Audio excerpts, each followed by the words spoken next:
दाखालि आं नुबोबाय आं बिटिसि जायनोखि सेक्रेटारियेट बेखौ माबा बड'लेण्ड इउनिभार्सिटिनिफ्राय फरायसा फरायसुलिफोरा फैनाय बे बुकखौबो माबा खालामदों बिथांमोना अजद देखायदों बे आंनि थाखाय आंनि फारसेनिफ्राय जोबोद साबायखर होदों बिथांमोनखौ सेंग्रा सिख्लाफोरखौ बिथांमोना इयुननिखौ गावसोरनि माबाखौ बिथांमोना मिथिनो हादों दा जायनोखि बायदिसिना एफा एनै स्कलारशिप मोननाय साख्रि बाख्रि 10% मोननाय बेफोरखौ जुदि नायनानै बिथांमोना माबा खालामदों हाग्रामा महिलारि बिटिसिनि चिफ बिथाङा मानो हारसिं बेखौ माबा लानांगौ बिबानखौ लानांगौ मानो हारसिं दिग्ला होनांगौ एनएसि मानो होनांगौ न' अजद मानो होनांगौ जेबो गैया बिथांमोना ट्राइबेल जाब्लाबो जोंहा बुंनांगौ गैया होननानै बुंनाया जोबोद गोरोन्थि जादों खुलुमबाय दायो ट्राइबेल संघनिफ्राय दा जि अतदिन बिथांमोना 6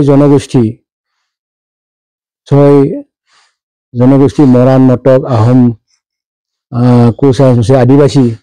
बे मोनद' हारिफोरखौ ट्राइबेल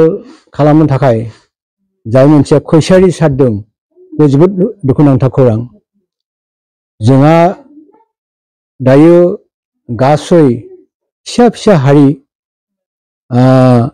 10था दङ बिथांमोननि जायनोखि थासारि जोबोद दा सोलोंथाइनो जा रांखान्थियारि जा अल एभ्रिथिं अल साइडआवनो बिथांमोना उन जाना दङ दा बे मोनद' हारिया गोदानै ट्राइबेल स्टेटास लानो थाखाय बिथांमोना जुजिबाय थानाया जों नुबोदों बिथांमोनहा मोनसे पलिटिकेलनि गेजेरजों डायलग लानानै डायलग होनानै बुंबाय थादों आं बुंनो सानदों गभर्नमेन्टआबो असम सरकाराबो डक्टर हिमन्त बिश्व शर्मा बिथांमोना जायनोखि बिथांमोनजों एसे गुरै एबा नरम जानानै बुंबाय थादों बे जोबोद दुखुनांथाव खौरां जोंनि थाखाय दा आं हियार आमथु अमृत सन्तान जुबिन गार्गनि खोथाखौ आं बुंनो सानदों जुबिन गार्गआ बुंदोंमोन राजनीति नकरिबा बन्धुসকল राजनीति नकरिबा बेबायदि मोनसे बिथाङा बिराद डायलग होदोंमोन जोबोद ओंथि गोनां आं बेखौनो बुंनो सानदों जे असम गभर्नमेन्टआ राजनीतिनि खान्थियाव राजनीति खान्थिखौ लानानै खैसारि सारबाय थादों नामा डक्टर हिमन्त बिश्व शर्माया आंहा माने सन्देह जादों आरो नङाब्ला बिथाङा थाबैनो दाखालि एसेम्बलि लिंनानै एसेम्बलियाव मानो बेखौ माबा होनांगौ एप्रुभेल माने होनांगौ प्रप'जेलखौ माने पास खालामनांगौ सेन्ट्रेल गभर्नमेन्टनिसिम बिथांमोना मा मोजाङै मोजां एक्सपार्ट कमिटि एबा गोरों मानसिखौ लानानै बिथांमोना मा सारालासिनो मानो थाबैनो बे सिगांनि एसटि जेनिखि दङमोन बिथांमोनखौ मानो न' हियार खालामनानै बिथांमोनखौ मानो खैफोदाव खोख्लैनो थाखाय नाजाबाय थादों आं डक्टर हिमन्त बिश्व शर्मायानो आं नुबाय बिथाङानो एडभान्टेज लादों दाखालि सोनाबफोरावबो गासै जोंनि ट्राइबेलफोरनिफ्राय बर' थुनलाइ आफादानो जा एबसुआनो जा नन पलिटिकेल अर्गानाइज जा गासै हारि माहारि बिथांमोना राभा हासंनो फैदों राभाफोरा फैदों देउरि सुनवाल बायदिसिना राभाफोरा फैदों बिथांमोना ज' जानानै बिथांमोना अजदखौ दैखांदों बेरेखा खालामदों जे बिथांमोनखौ हायोबा नोंथांमोना मा राहा लानानै बिथांमोनखौ एसटि खालामब्ला नोंथांमोना पलिटिकेलि बेखौ जुदि माबा लायोबा जोंहाथ' खैफोद फैगोन जोंनि हारियाथ' खम आसामाव बेसेबां दङ 45 लाख हयथ' जोंहा एसटि जानो हागौ 45 लाखल' खिन्थु आसामनि जा माबा पपुलेसन 6टा जनगोष्ठी बिथांमोनखौ एसटि होनाय लोगो लोगो जोंनि आगोलनि जायनोखि एसटि स्टेटास थानाय मानसि ट्राइबेल प्लेन ट्राइबेल थानाय मानसि बिथांमोनाथ' माबा जागोन ना धंस जागोन बे डिप्राइभ जागोन बेनि थाखायनो जोंहा जायनोखि लिडारफ्रा मोजाङै माबा खालामनांगौ राजनिति भाबै माबा खालामनांगौ ज' जानांगौ दाखालि आं नुबोबाय आं बिटिसि जायनोखि सेक्रेटारियेट बेखौ माबा बड'लेण्ड इउनिभार्सिटिनिफ्राय फरायसा फरायसुलिफोरा फैनाय बे बुकखौबो माबा खालामदों बिथांमोना अजद देखायदों बे आंनि थाखाय आंनि फारसेनिफ्राय जोबोद साबायखर होदों बिथांमोनखौ सेंग्रा सिख्लाफोरखौ बिथांमोना इयुननिखौ गावसोरनि माबाखौ बिथांमोना मिथिनो हादों दा जायनोखि बायदिसिना एफा एनै स्कलारशिप मोननाय साख्रि बाख्रि 10% मोननाय बेफोरखौ जुदि नायनानै बिथांमोना माबा खालामदों हाग्रामा महिलारि बिटिसिनि चिफ बिथाङा मानो हारसिं बेखौ माबा लानांगौ बिबानखौ लानांगौ मानो हारसिं दिग्ला होनांगौ एनएसि मानो होनांगौ न' अजद मानो होनांगौ जेबो गैया बिथांमोना ट्राइबेल जाब्लाबो जोंहा बुंनांगौ गैया होननानै बुंनाया जोबोद गोरोन्थि जादों बे जोबोद जोंनिफ्राय माबा खालामदों बिथांमोनहा दुखु फोरमायदों दुखु होदों मानो होनब्ला बिटिसिआव बिथांमोना अनेक माबा पलिटिकेल दङ बिपिएफ दङ बिथांमोना बिपिएफ निफ्राय बिथांमोना गभर्नमेन्टखौ सामलायगासिनो दङ इपिपिएल दङ बिजेपि दङ एसपिबो दङ कंग्रेसबो दङ गासै पलिटिकेल हान्जाखौ लानानै बिथांमोना जुदि सावरायनानै बुंनांगौखौ बिथांमोना उनाव बुंथों किन्तु बिथांमोना डाइरेक्टलि बिथांमोना एनएसि होनाङामोन जोबोद गोरोन्थि जादों जोबोद इनाय जादों बिनिखिनि फलखौ भुगिनांगोन हाग्रामा महिलारि बिथांमोना गाव हारसिङै डिक्टेटरशिप लानानै जुदि बेखौ खालामदोंबा बिथांमोना भुगिनांगोन बिथांमोना दायनिगिरि जानांगोन आरो दायनिगिरिनि थाखाय बिथांमोना खर' जुनांगोन बिथांमोना ओंखायनो बड'लेण्ड इउनिभार्सिटिनि जायनोखि फरायसा फरायसुलिफ्रा दुखुजोंनो गोरबोआ दुखु लानानै इयुनखौ खुंसिनो बिदि साननानै बे आवगायबोदों आरो बेखौ माबा खालामदों बे मोनसे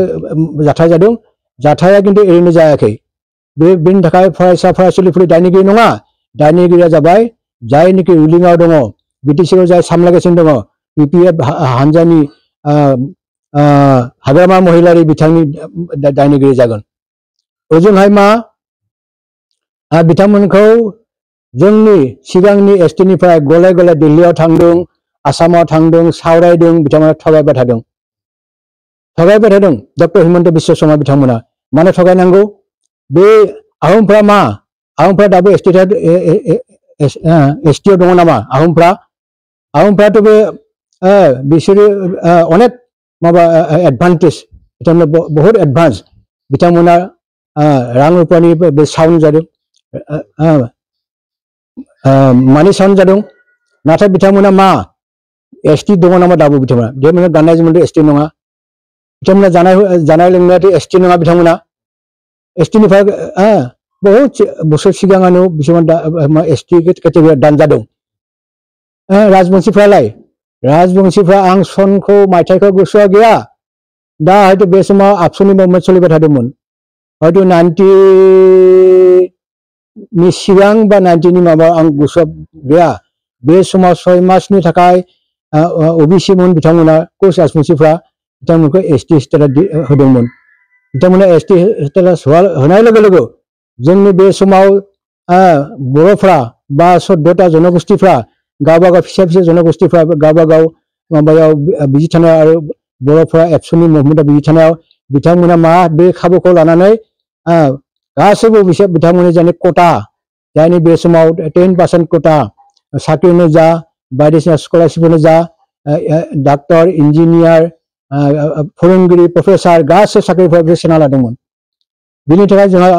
ट्राइबेलफोरा हाफामुवा जादोंमोन डिप्राइभ जादोंमोन बिथांमोना डिप्राइभ बे मोनसे उदाहरन दङ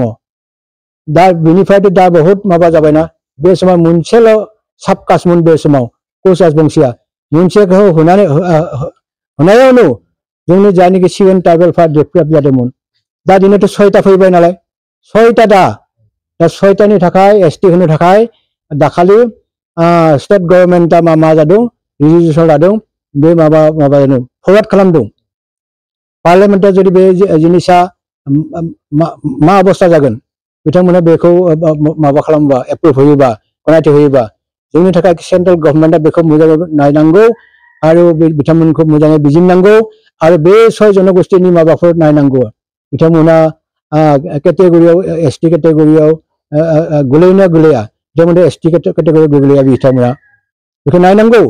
आरो आदिबासीफोरा बबेनि मानसि बिथांमोना सयन अफ सयल नामा बिथांमोना सयन अफ सयलथ' नङा बिथांमोना बे भूमिपुत्र नङा बिसोरो आदिबासीफ्रा भूमिपुत्र नंगौ नामा भूमिपुत्र नङा ब्रिटिशआव दिनाव बे समाव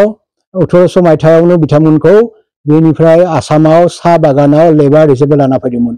बे उड़िसा मध्य प्रदेश बेफोरनिफ्राय आरो झारखंड बिहारनिफ्राय लाना फैदों बिथांमोना दायो मा जाखो 900 बर्ग जाबाय बिथांमोना मा जाबाय गासैबो बिथांमोना बागाननि मानसि बिथांमोना बागाननि मानसि बिथांमोनाथ' दाबो माबा नङा बे लकेल भूमिपुत्र नङा बिथांमोनखौ मानो गभर्नमेन्टआ मानो माबा खालामदों एसटी खालामनानै एसटी लिस्टआव मानो सोदों बिथांमोना स्टेट गभर्नमेन्टआ बेखौ जोबोद गोरोन्थि मोनदों गोरोन्थि मावदों बिथांमोना आरो जुदि बेखौ मावबाय थायोबा बिथांमोना किन्तु इयुनाव बिथांमोना माबा मोनगोन बिनि फिननायखौ मोनगोन फिथाइखौ मोनगोन बिथांमोना बे 14टा जनगोष्ठीखौ जुदि बिथांमोना जुदि बेबायदि अलखदाव खोख्लैयोबा अलखदाव गोलैनांगौबा बिथांमोना बिनि उत्तरखौ एन्सारखौ होनांगोन फिनखौ होनांगोन आंनि फारसेनिफ्राय बुंदों आं जोबोद ट्राइबेल हारिनि सासे आंबो उन जानाय मानसि आं जोबोद ट्राइबेलफोरखौ अनेक दिननिफ्राय दाबो एराय जायाखै उथिबोआखै दावगायाखै नाय जोंनि मानसिफोर नाय दाबो डक्टर साबेसे माबा मोनदों एपीएस आईसीआ बेसेबां कोटा मोनदों बेफोरखौ नाय दाबो पलिटिकल माबा जायाखै साउन्ड जायाखै गतिके आं सानदों जाहाथे बेखौ स्टेट गभर्नमेन्टनि बेखौ बुखारनांगौ बेखौ उद्योग खालामनांगौ आरो हाग्रामा महिलारिया एनओसी होनाया किन्तु जोबोद दुखु जादों हाग्रामा महिलाया बेखौ किन्तु उद्योग खालामनांगौ बिथांमोना अल पार्टी माबायाव लिंनांगौ आरो गासैबो बर'नि ट्राइबेलफोरनि बिथांमोना संगठनफोरखौ लानानै मोजाङै सावरायनांगौ बेबायदि डिक्टेटरशिप खामानि मावोब्ला हाग्रामा महिलाया किन्तु सानसे बेलासे मोनसे सान बिथाङा बिनि उत्तरखौ फिनखौ होनांगोन आंनिफ्राय बे बुंनाया बेखौनो बुंदों आं মই এইখিনি কথাকেই মই উল্লেখ কৰিছোঁ।